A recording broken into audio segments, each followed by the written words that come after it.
This is the LendIt Fintech USA preview show. My name is Peter Renton, and chairman and co-founder of LendIt Fintech, and I've got the whole leadership team with me today to talk about our big show coming up in a few days.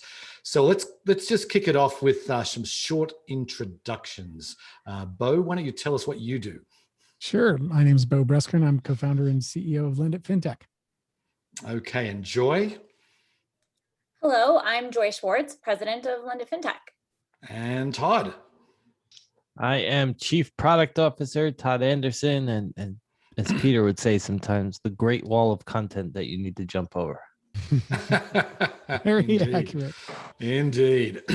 Anyway, so this is the preview show. We want to talk about what to expect at LendIt Fintech USA this year. But before we do, just want to talk about some of the fintech trends that I expect will be sort of circulating throughout the event. And of course, we've got the crazy valuations that fintech companies are seeing right now. That we just had Plaid recently go out with 13.5 billion. Whether or not you think they're crazy, obviously many smart people think they're not crazy, but they are certainly a lot bigger valuations than they were a while back. We got the SPAC craze. We're doing several sessions on that.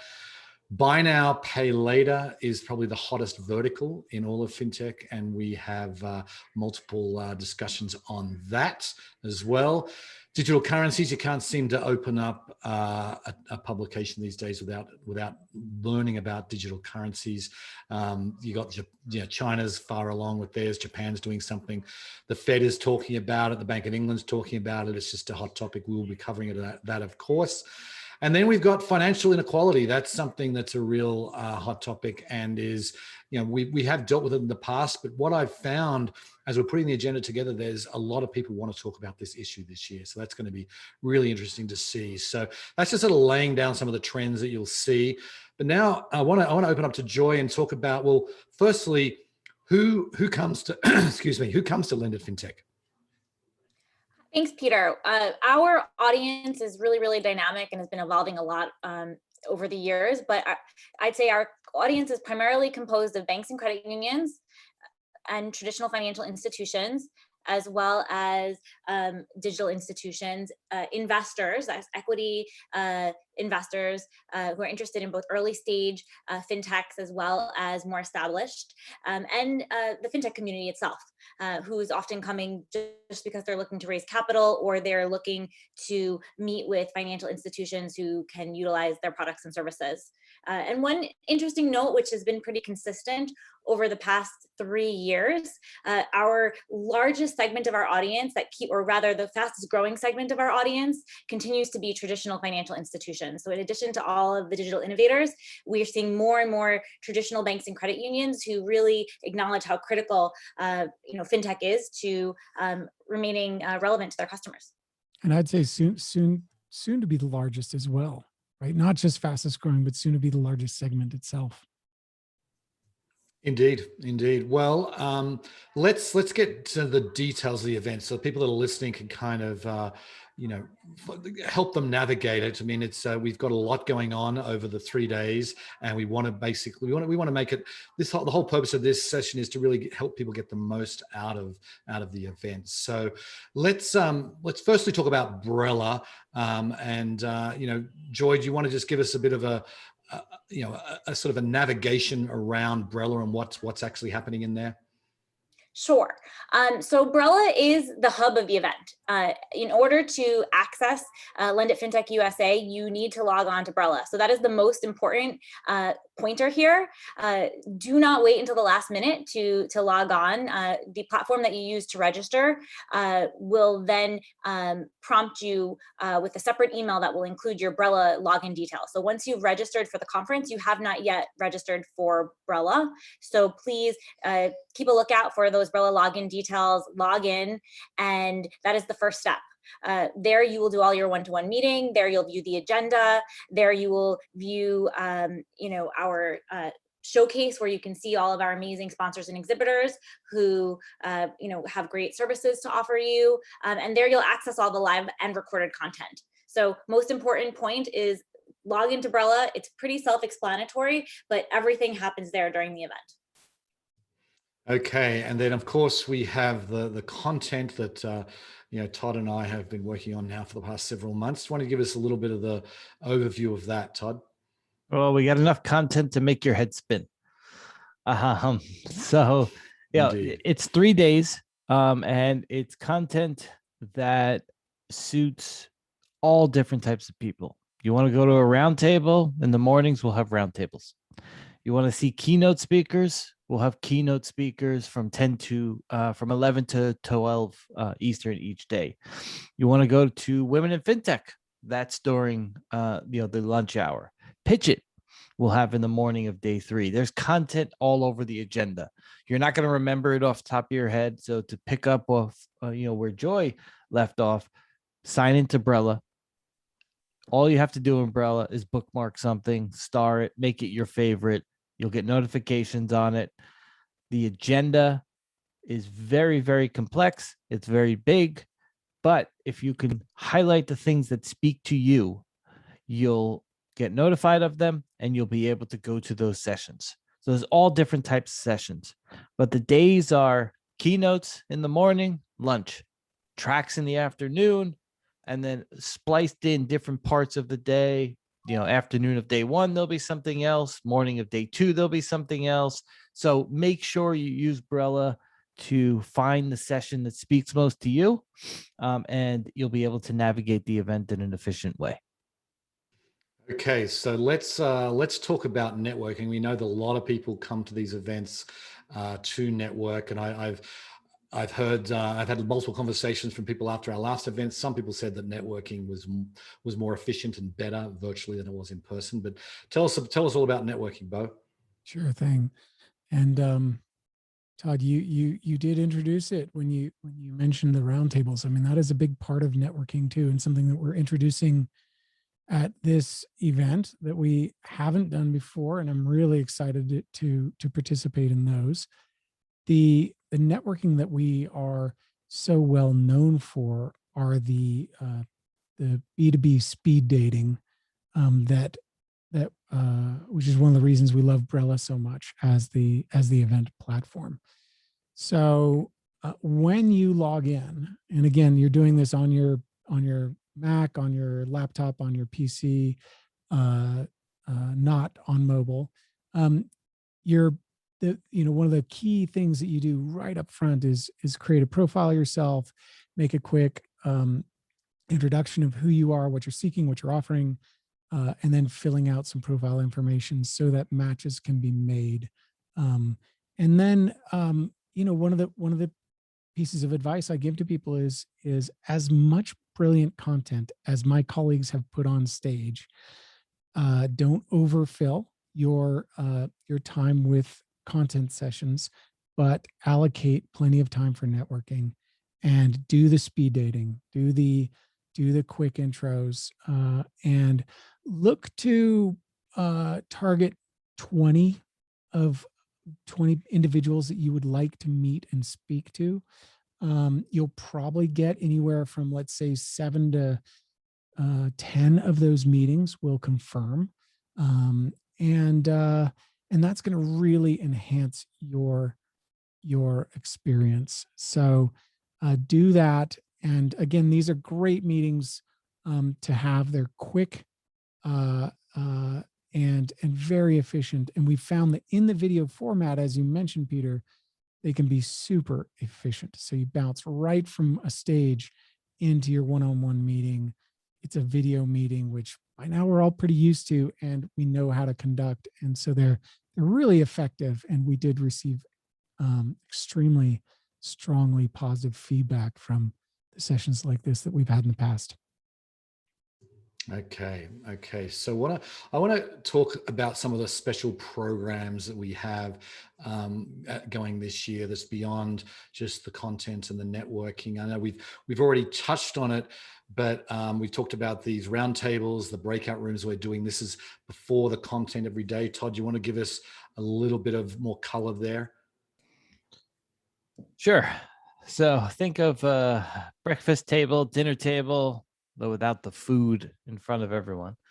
Well, I guess you maybe can have food if you'd like, but essentially it's off the record really interactive exchange between you and the other participants at the roundtable. There'll be a focus of the discussion.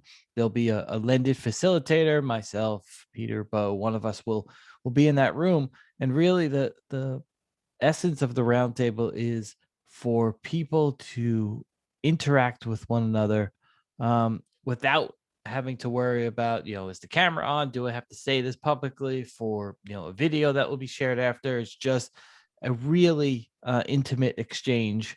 Everyone's on camera, and it's meant to replicate that dinner table conversation.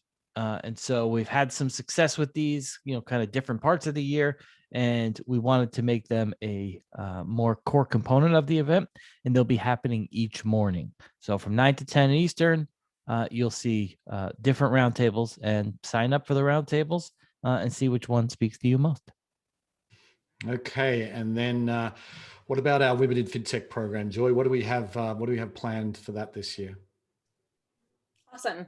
Well, the Women in FinTech program is really the main activity that we're super enthusiastic about is our Women in FinTech Power Hour, which is going to take place on day one of the conference, the 27th at 1 p.m. during lunchtime.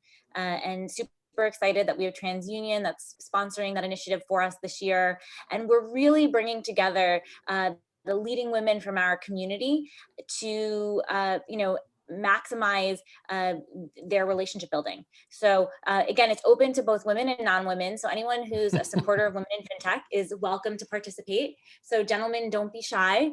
And it's a great opportunity if you're looking to identify new business partners, if you're looking to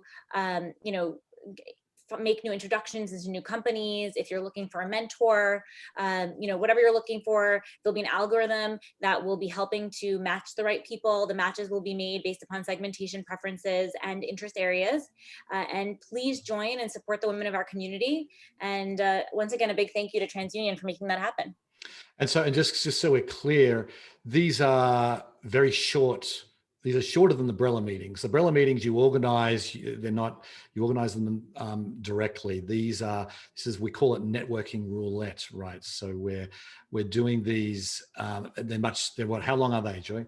So they'll be, if you join at the top of the hour, you'll participate in 7-minute spontaneous conversations. So I like to say, both for Women in FinTech Power Hour and also for Networking Roulette, which is a more general spontaneous networking session, you've got the one-to-one meetings, which Bo talked about earlier, where you can do your research, identify who you think is a qualified lead for your company, and schedule those meetings in advance. Now, this Power Hour and Networking Roulette are more like those conversations that would happen when you're waiting in line for the bathroom, when you're waiting in line for the bar at happy hour. You never know who's standing to your right or left. It's fun and a little mysterious. So, join the session. Even if you're running 5 minutes late, you can join the session at any point. And you'll find the login in the networking session of the Brella app.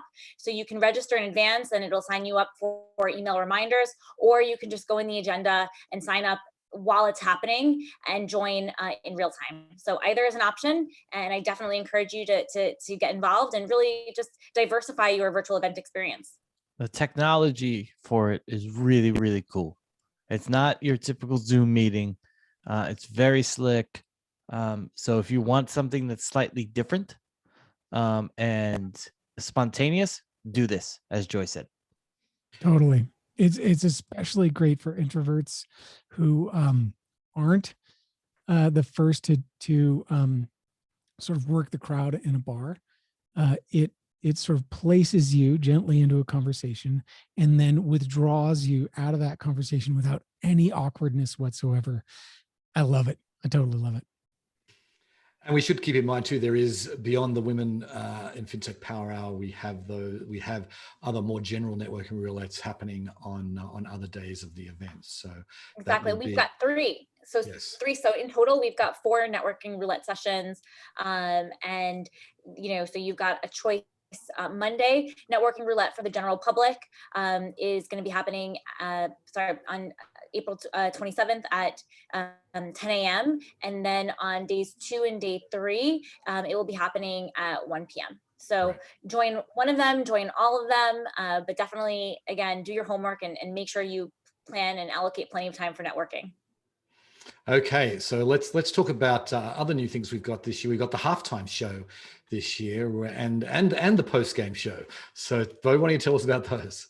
And if you're listening closely, you're probably on board with the idea that the LendIt Fintech team is very fond of innovation and in thinking hard about how do we really create a great experience for our community, and the kinds of things that you've heard about already. So the roundtables that we talked about, that Todd talked about, the networking roulette format, which we bring to women in fintech and the general audience, um, along with all the speed dating, the interactions that go on stage in the sidebar, the Q&A functionality that we've had for years through Slido.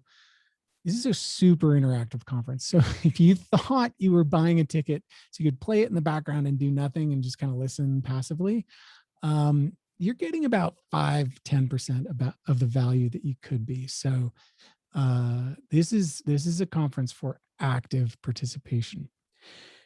The halftime show, I would say, is one of the places where you can actually sit back and just chuckle as Peter and Todd and I sort of, comment on what's been going on in the conference. We think about this as a little bit like the commentators you might see at a halftime of a game. And hopefully we'll have some fairly intelligent things to say, and it'll be really fun for the three of us to come together and provide that commentary, because we play really well off each other, and we all have different opinions, and we all have different sort of things to say. So as much as we know and love each other, we hardly ever really agree on anything. So that should be fun. And then the post game show will be less TV, more radio. We're going to go on to Clubhouse and open up a room. They've already been scheduled. So if you're in Clubhouse and you follow the One FinTech Club, which is LendIt's club on Clubhouse, you'll see right there that there are already rooms scheduled, and those will be starting at 5:45 Eastern on days 1 and 2, and 5 o'clock Eastern on day 3. So that'll be, of course, audience participation is always encouraged there, and it'll be a little bit more of a debrief, what did we hear today, what surprised us, and of course audio only format, which Clubhouse is famous for. Okay, so let's move on to content, and rather than run through the whole agenda, which would take another hour, we're not going to do that. Let's just pick on some of the favorite pieces that that you're looking forward to. So Todd, I'll start with you. What are the sessions that you are most looking forward to? Well, I think the first session of the event is a pretty good one. It's the CEOs of Amount, Barclays U.S. Consumer Bank, that is, and the famous Nigel Morris. So Adam Hughes, Denny Nealon, Nigel Morris will kick off the event, and they're talking about point of sale finance. So one of the things that is obviously taken off in the COVID era. We're also going to be hosting on day 2 the CEO of Equifax, Mark Begor, and Mark's going to be talking about the intersection of commerce and financial services and kind of what happens next. And then with one of the biggest trends in fintech the last couple of years, SPACs. We have Betsy Cohen, who I think has done 9 SPACs and is on her 10th. And then Steve McLaughlin, who everyone knows from FT Partners. So they'll talk about kind of what's been going on in the SPAC market, kind of what's happened the last few months, which died down a little bit, and then kind of what does the future look like. And then we also have really just a lot of great sessions on the tracks: digital banking, consumer lending. So no matter who you are in fintech, there's something for you at the event. And so that's the way that Peter, myself, Bo, Joy, that's the way that we look to design the agenda, is who can we speak to? And if you're in, a fintech, if you're in digital banking, if you're a service provider, something's going to speak to you. So take a look at the agenda, pick out your favorite sessions. I said some of mine, go find yours. And now I'll turn it over to Peter to give some of your favorites. Okay, so for me, I'm really looking forward to the CEO of Afterpay. He's new to our keynote stage, and Afterpay obviously is the buy now, pay later behemoth, and coming out of Australia. And I'll be talking with the CEO, Nick Molnar from Sydney. Looking forward to that immensely. And I think all the keynotes are just really going to be really engaging. But I want to give a quick plug, if I may, to the coming green wave of fintech.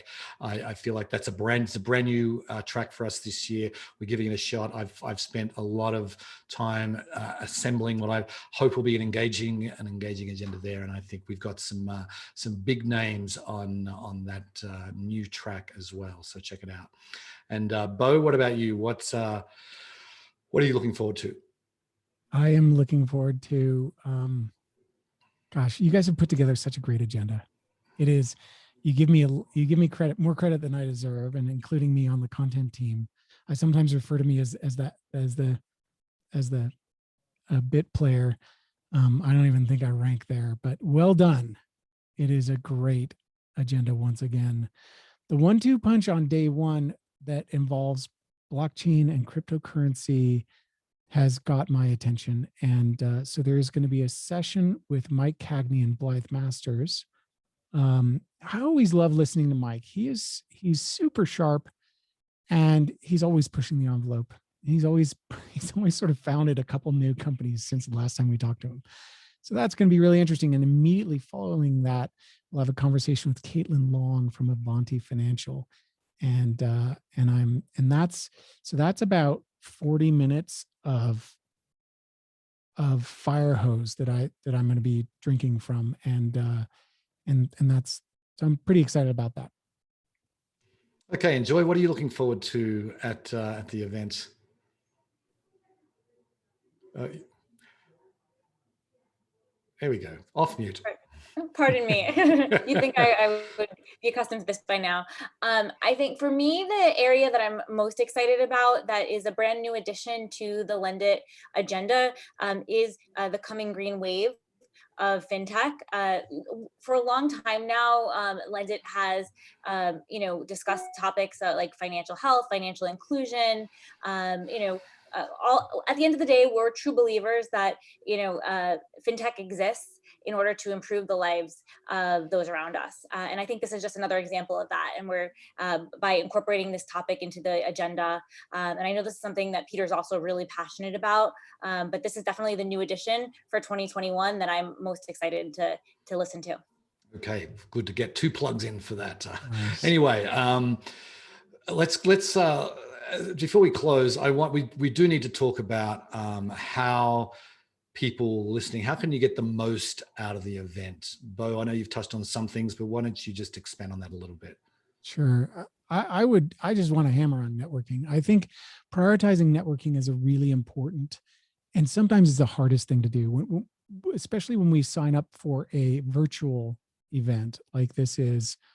It's easy to think passively about it. And I think that is a mistake. You have blocked off time on your calendar. You have, made this a priority. You've purchased a ticket or you've sponsored the event. Now the work begins. So do the work, do it in advance, and line up meetings, like I said before.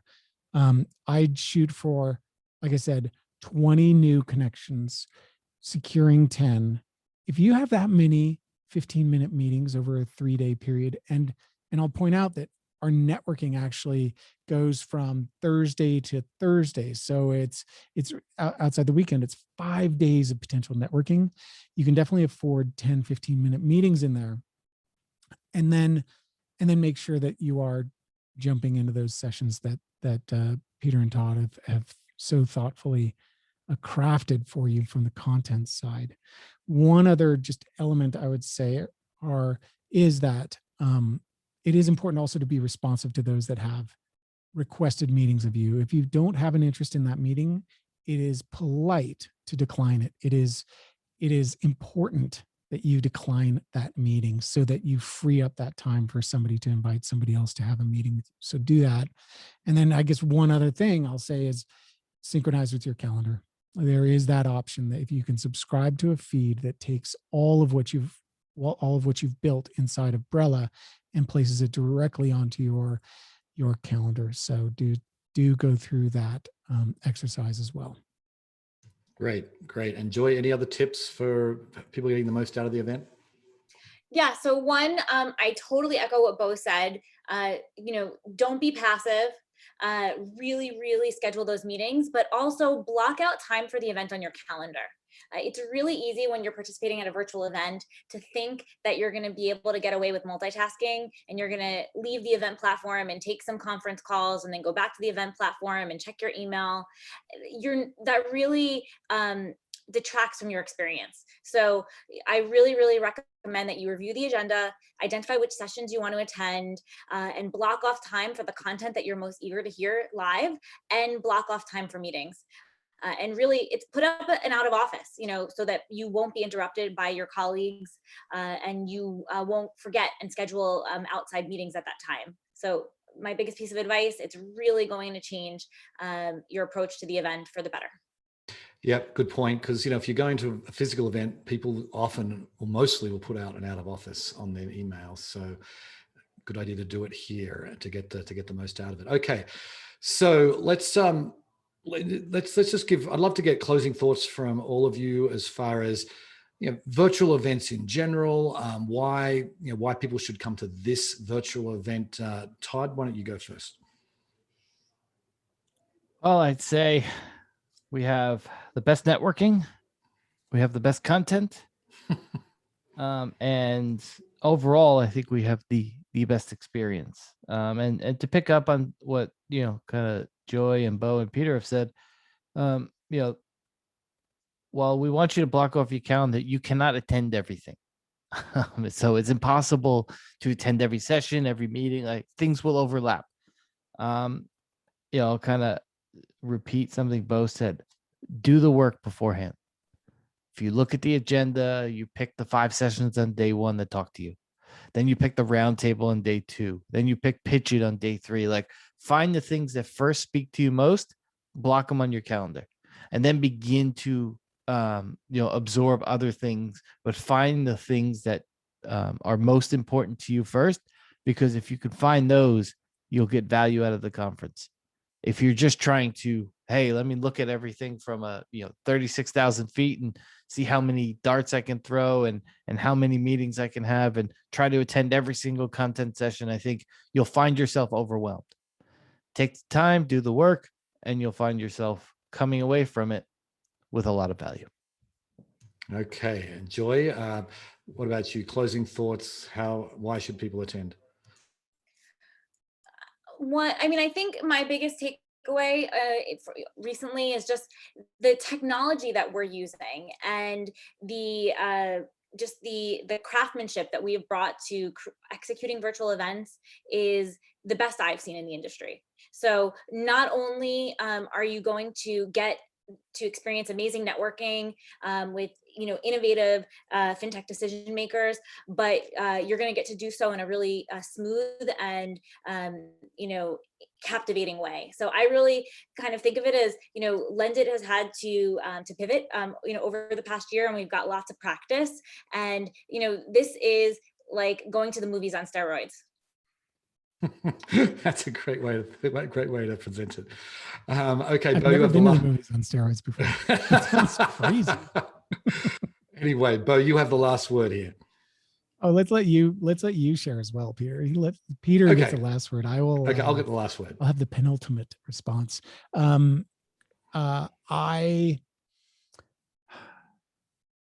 for a moment, I'll just be a broken record and say we really deliver on content and networking. Full stop. I will say that I'm extraordinarily pleased with how the LendIt Fintech team has taken on this new challenge of delivering, not trying to deliver the same thing that we used to do in real life, but delivering an experience that is super high value. And for those of you that are familiar with Net Promoter Score, I say this often, and perhaps you haven't heard this yourself, but last year we had three large scale virtual events for Europe, for LATAM, and for the USA. And two of those events set records. We hit our third highest NPS ever in the history of our company for our USA event, and then we hit our first highest for the LATAM event. Those are virtual events, and the Net Promoter Score vis-a-vis the in real life events of the past. So, you know, when Joy and Todd and Peter say, yeah, we're actually pretty good at this. I think you would agree that we are when you've experienced it yourself.